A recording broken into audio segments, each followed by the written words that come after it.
জানা অজানার আজকের পর্বে আমরা জানব ইতিহাসের এক শাসকের জীবন কথা, কিভাবে কোথায় জন্ম, কি কারণে জায়গা করে নিল ইতিহাসের স্মরণীয় পাতায়, যা বিশ্ববাসী মনে রাখবে সামনের দিনগুলোতে। আজকে আলোচনা আমরা জানতে চেষ্টা করব উজবেকিস্তানের ইতিহাসের স্মরণীয় শাসক তৈমুর লং এর ইতিকথা। তৈমুর লং সমরকান্দ বর্তমান উজবেকিস্তান দেশে অবস্থিত। এটি মধ্য এশিয়ার একটি ঐতিহাসিক শহর, যা সিল্ক রোডের গুরুত্বপূর্ণ কেন্দ্র হিসেবে পরিচিত।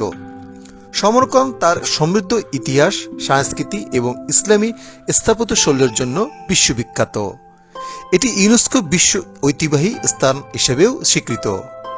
যারাই সমরকন্দে যান, পুরনো শহরের চারপাশে ঘুরে বেড়ান, মধ্যযুগের পরিবেশে নিজেকে নিমজ্জিত করেন, যখন সমরকন্দ ছিল তৈমুর দ্য গ্রেটের সাম্রাজ্যের রাজধানী।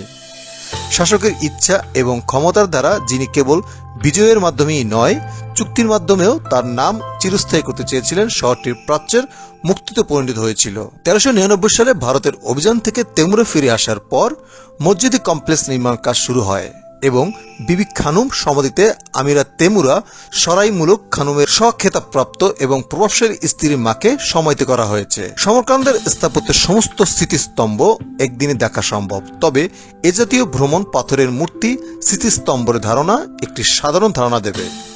মুসলিম প্রার্থনা সুরেলা গানের নিচে সমাধিত ধ্যানের সাথে বা মসজিদে মাদ্রাসায় উঠোনে বিশ্রাম নিয়ে একটি স্মৃতিস্তম্ভ থেকে অন্য স্মৃতিস্তম্ভে অবসরভাবে হাঁটা, যা নীরবতা ভেঙে যায় কেবল পাখির কিচিরমিচির এবং বহুভাষিক বক্তৃতায়।